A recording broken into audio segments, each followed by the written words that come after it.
Welcome everyone to class today. Today we are going to be doing a peer review on your memoir and profile.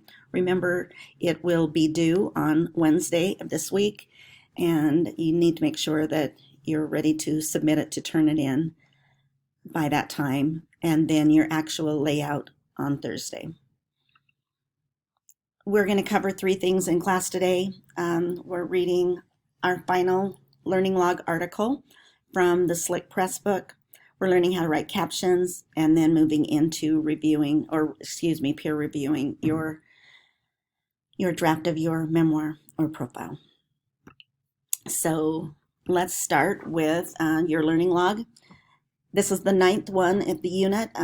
When you finish this article today and the reading and the response, make sure that your entire document is easy to follow, you've used subtitles effectively, and you have shared it with everyone in the Jordan School District using the share button. Then upload your learning log to your ePortfolio. I'll be grading them later on this week.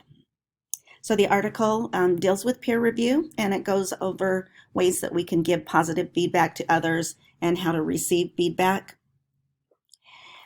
And what I would like you to do is find 2 statements in the article that you really like, copy the statements and write a paragraph for each one, the significance of those statements in this learning log response.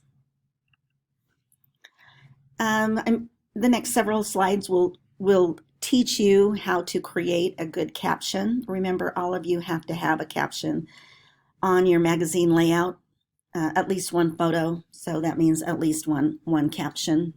If you only have one picture, I am expecting your caption to be developed and have a lot of content in it. So from these slides, you'll learn how to do that.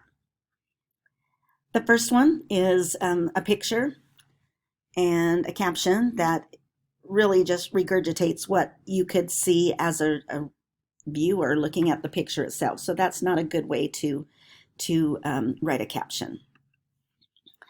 This slide is a much more developed caption. What's going on here, you can take the time to read it yourself, but the first sentence, always in present tense, covers what you see and more. And in that first sentence, I learned more that I wouldn't know by just looking at it.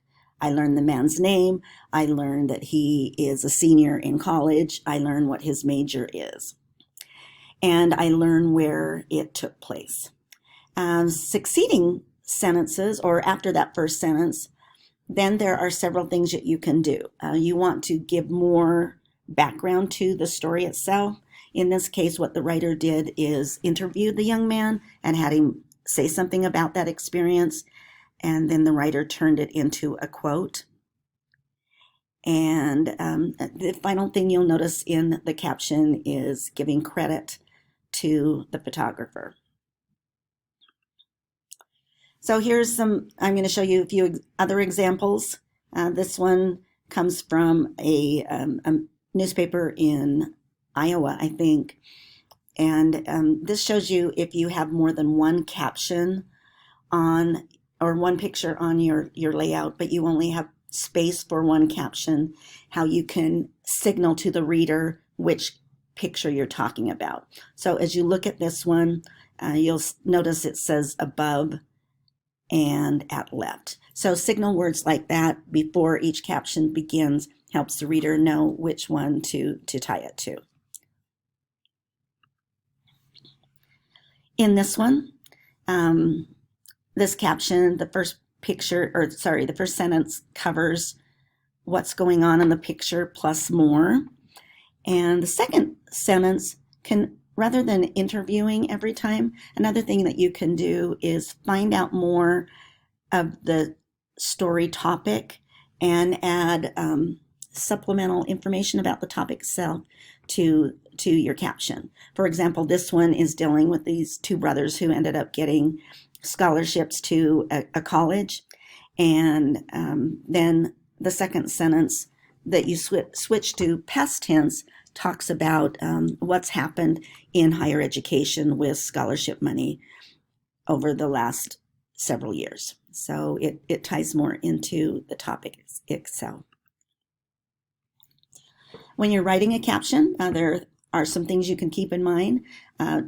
Make sure that you can have up to 4 things. These 4 things include headline, identification sentence, secondary information, and quotes. So I'm going to go through some series of using each of those.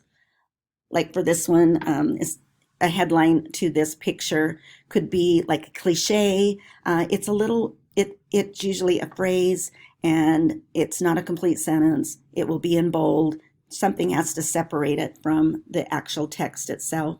It's clever. You can play on words with headlines. They are fun to use. The identification is actually the first sentence, and it explains what's going on. And again, like I mentioned earlier, it's written in present tense. Make sure that when you write it, you tell the reader something more than what they would know from just looking at it. So in short, what can you do? You can think of these questions, who, what, when, and where, as part of your identification sentences.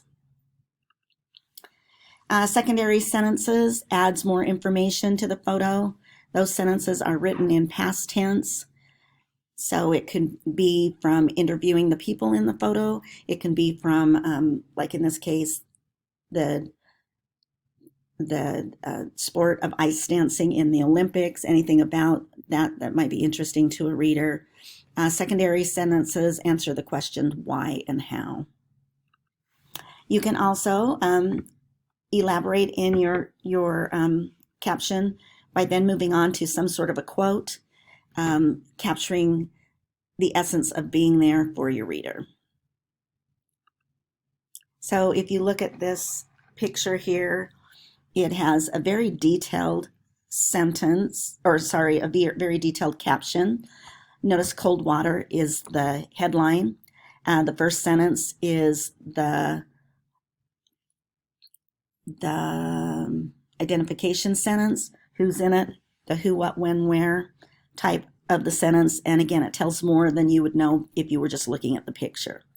The secondary sentences moves into what they were raising money for and who was sponsoring the event, this ice water fundraising event. And then at the end, it actually talks to this young man and asks him about the experience and includes that. And then finally, the photo tag is there as well. So a very detailed caption sentence. So the main thing I want to remind you on captions, it says here, without a doubt, the captions are the most often read copy in any publication, so make them worth reading. And again, on your magazine, I will be reading the caption and expecting much more than just an identification sentence. Now we're going to shift into your memoir and profile. The first thing that I want you to do is look at your essay up to this point, more of a self-review. If in class today, we're going to spend about 10 minutes on it. I'd like all of you to pause the video and actually read this paragraph. Whether you're talking about a memoir or a profile, I want you to seriously assess how you're doing with the 2 main elements of this memoir and profile. So in bold, it says, a good memoir requires 2 elements, one of art, the other of craft. So if we're talking about art, the next thing that I bolded is this integrity of your intention. What are you trying to prove? And how are you going about proving it in your story of yourself or somebody else? Your reader should be able to pick up on that and be enlightened by doing that. That takes a lot of effort and honest assessments of a writer to go beyond what is obvious. The second thing, when it talks about craft, that is the carpentry part of your essay. think in your mind how beautiful the writing is, how beautiful the sentence is, how does it flow, how clear is it? Is it almost poetic to listen to? So that ties into the stylistic choices that you have made as a writer. In class, or in your lesson for today, there is a handout entitled Revising a Memoir.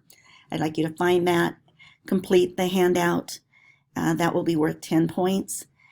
And then, depending on how long your draft is, you will get up to 20 additional points. If your rough draft is only 10 points for 2 pages, you will have earned a total of 20. If your rough draft is at least 3 pages, that gives you 20 more points for a total of 30. I will be taking a score in class for how much time you've spent up to this point working on your draft. Then the last thing I'd like you to do with the self-assessment is identify 3 areas where you need some help from your classmates. So if you are not in class, you're going to have to find a couple of people to give you some feedback. Here, these next few slides will give you some ideas of what to concentrate on when you're looking at other people's essays or you're asking them to look at yours. Please read slides 18, the content. Think about the storytelling strategies. There's some questions you can look here and see how you've done. This one gets into stylistic choices that you've made, ways to improve your essay. If I were doing this assignment, I would definitely make sure that between now and Wednesday, slides 18 and 19 and 20 are the ones that I'm focusing on my draft to make it a lot better. Remember, it's easy to pull off a good essay. It's hard to pull off a great essay. That means that once the good essay is in place, you spend a lot of time on that draft. So for the rest of class today, the students will be revising their essay and working on their magazine layout. Your final draft will be due to turn it in on Wednesday, March 24th. Your final layout design with the captions and all of the requirements that I talked about in lesson Unit 2, Day 8, the previous lesson, that will be due on Thursday. Even though we're not in class on Thursday, I will be grading your magazine this weekend at home. So make sure that you get it onto your website by Thursday. And that's all. So we'll see all of you again in class on Wednesday. Have a good day.